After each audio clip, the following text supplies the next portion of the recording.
Assalamualaikum warahmatullahi wabarakatuh sa lahat ng aking mga kapatid sa pananampalatayang Islam at magandang gabi rin po sa lahat ng ating manonood, Muslim man o hindi. Ngayon po ay pang day 40 at welcome sa ating araw-araw na pagbabasa ng banal na Quran sa wikang Filipino. I-click nyo lamang po ang aking profile para sa mga nauna nating pagbabasa. Hinihikayat ko po kayo makibasa at magnilay kasama ko sa mga salita ni Allah na gabay para sa katauhan. Ipagpapatuloy po natin ito kung saan po tayo nagtapos kahapon. A'udhu billahi minasyaitanir rajim. Bismillahirrahmanirrahim. O mga nananampalataya, huwag magtanong tungkol sa mga bagay na kung ihahayag sa inyo ay kapipinsala ninyo. Ngunit kung kayo ay magtatanong tungkol dito habang ibinaba ang Quran, ay ipapahayag ito sa inyo. Si Allah ay nagpaumanhin na sa nakalipas. Si Allah ang mapagpatawad at mapagpaumanhin. Naitanong na ito ng mga taong nauna sa inyo at sila dahil dito ay naging mga hindi mananampalataya. Si Allah ay hindi nag-utos na maniwala kayo sa Bahira, Saiba, Wasila o Ham. Ngunit yaong mga hindi nananampalataya ay nag-iimbento laban kay Allah ng kasinungalingan. Karamihan sa kanila ay hindi nag-iisip. Kapag sinabi sa kanilang, halina tungo sa ipinahayag ni Allah at tungo sa sugo, sasabihin nilang, sapat na para sa amin ang naaabutan namin mula sa aming mga ninuno. Kahit pa ang kanilang mga ninuno ay walang nalalaman na anuman at hindi nagagabayan. O mga nananampalataya, kayo ay may pananagutan sa inyong mga sarili. Hindi kayo mapipinsala ng sinumang maligaw kung kayo ay naghangad ng gabay. Tungo kay Allah ang inyong pagbabalik lahat-lahat at ipababatid niya sa inyo kung ano ang inyong mga dating ginagawa. O mga nananampalataya, ang habilin ay marapat na kunin mula sa inyo at masaksihan ito sa papalapit na kamatayan ng sino man sa inyo. Marapat na may dalawang makatarungang lalaki na mula sa inyo o dalawa mula sa iba pa upang sumaksi kung kayo ay naglalakbay sa lupa at dumating sa inyo ang sakuna ng kamatayan. Panatilihin ninyo sila pagkatapos ng obligadong pagdarasal at panumpain sila sa ngalan ni Allah kung kayo ay nagdududa at ipasabi, hindi namin ipagpapalit ang aming panunumpa sa anumang halaga kahit pa siya ay malapit na kamag-anak at kami ay hindi magkukubli ng pagsaksi kay Allah na kung gagawin namin ito ay tunay na kami ay magiging makasalanan. Ngunit kung mapagtibay na ang dalawang yaon ay nanlinlang ay kumuha ng dalawang iba pang saksi, kapalit nila na higit na karapat-dapat na kabilang sa mga may karapatan. Panumpain sila kay Allah.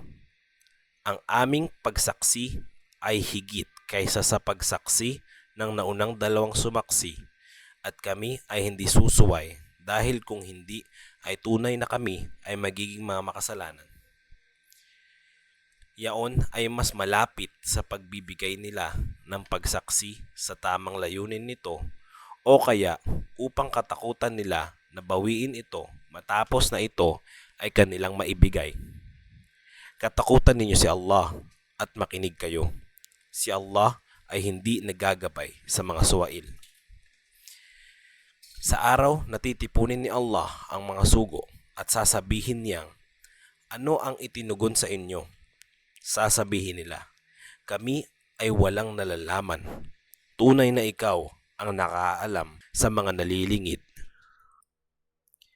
Sasabihin ni Allah, O Jesus na anak ni Maria, banggitin mo ang mga biyaya ko sa iyo at sa iyong ina nang sinuportahan kita sa pamamagitan ng banal na espiritu at ikaw ay nakipag-usap sa mga tao, sa dayuhan at sa pagtanda mo.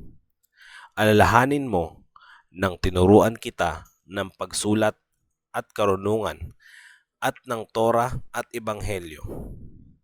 Nang hinugis mo mula sa putik ang isang ibon sa pahintulot ko at hiningahan mo ito at ito ay naging ibon sa pahintulot ko. Pinagaling mo ang bulag at ketungin sa pahintulot ko. Nang binuhay mo ang patay sa pahintulot ko.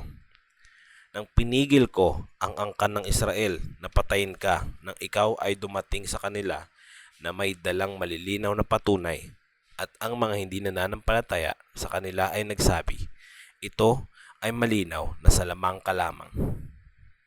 Alalahanin mo nang ipinahayag ko sa mga disipulo, manampalataya kayo sa akin at sa aking sugo.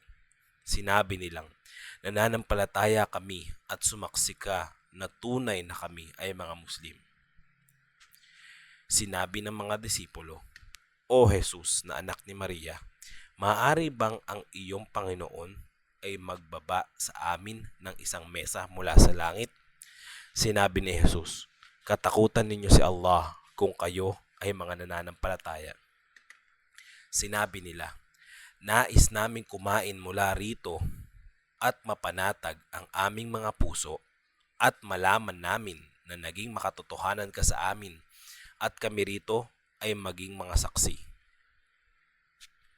Sinabi ni Jesus na anak ni Maria, O Allah, aming Panginoon, magbaba ka sa amin ng isang mesa mula sa langit na magiging kapistahan para sa amin, para sa nauna at nahuli sa amin at tanda mula sa iyo. Biyayaan mo kami. Tunay na ikaw ang pinakamainam magbiyaya. Sinabi ni Allah, tunay na ako ay magbababa nito sa inyo.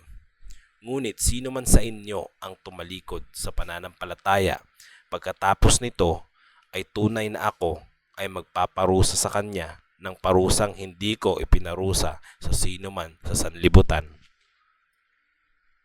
Sasabihin ni Allah, O Jesus na anak ni Maria, sinabi mo ba sa mga tao, ituring ninyo ako at aking ina bilang dalawang Diyos liban pa kay Allah?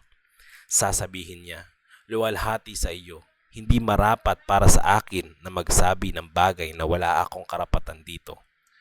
Kung sinabi ko man ito, ay nalaman mo ito.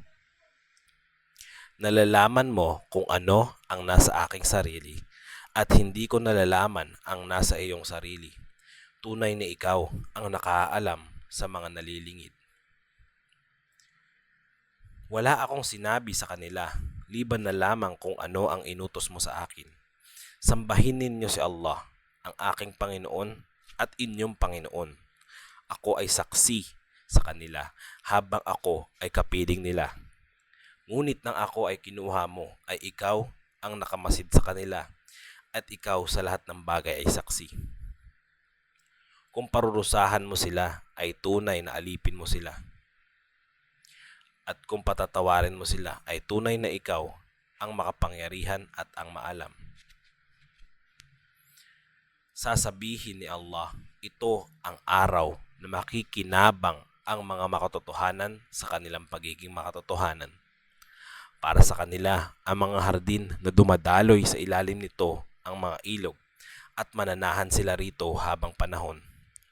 Si Allah ay nalugod sa kanila at nalugod sila sa Kanya. Yaon ang dakilang tagumpay, kay Allah ang pagmamay-ari ng kalangitan at lupa at anumang nilalaman nito. Si Allah ay may kakayanan sa lahat ng bagay. Hanggang dito na lamang po muna. Inshallah bukas po natin pagpapatuloy ang karugtong nito.